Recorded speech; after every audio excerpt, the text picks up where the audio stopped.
আজ বাজার থেকে এনেছি একদমই একটা নতুন জিনিস। এই যে ভেটকি মাছের যে ঘাড়ার মাছটা থাকে, ওই ঘাড়ার মাছ একটু কাটা সমেত মিশানো থাকে। আর এই কাটাকুটা মিশানো থাকলে কিন্তু একটু খেতে বেশ ভালোই লাগে। আর প্রথমে দিলাম নুন আর হলুদ দিয়ে ভালো করে মাছটাকে মিশিয়ে নিয়েছি। আর এদিকে হচ্ছে শিল ফেলে দিয়েছি।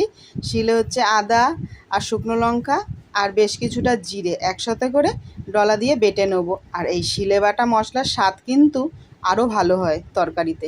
আর আজ করব সর্ষের তেলে রান্না। তেল গরম করে মাছগুলোকে এপিট ওপিট করে বেশ লাল করে ভেজে তুলে নিয়েছি। আর কয়েকটা গোলমরিচ ফোড়নে দিয়েছি। গোলমরিচটা যখন ভাতের সাথে মুখে পড়ে খেতে বেশ ভালো লাগে, এই কারণেই দেওয়া। আর একটা বড় সাইজের পেঁয়াজকে কুচি কুচি করে দিয়ে ভালো করে একটু ব্রাউন করে আগে ভেজে নিয়েছি। তাতে একটু টমেটো দিয়েছি, টমেটোটাও একদম মজে গেছে। তারপরে পরিমাণ মতন নুন হলুদ দিয়েছি, আর মশলাটা তো দিয়েই দিলাম।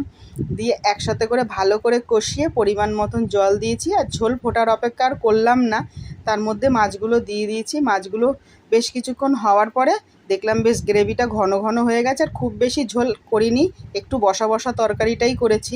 আর এবারে তরকারিটা হয়ে গেছে, নামিয়ে নিয়েছি। আর দুপুরবেলা কিন্তু আজকে আমরা এটা প্রথমবার বেশ ভালোই খেয়েছি। আপনারাও বানিয়ে ট্রাই করুন।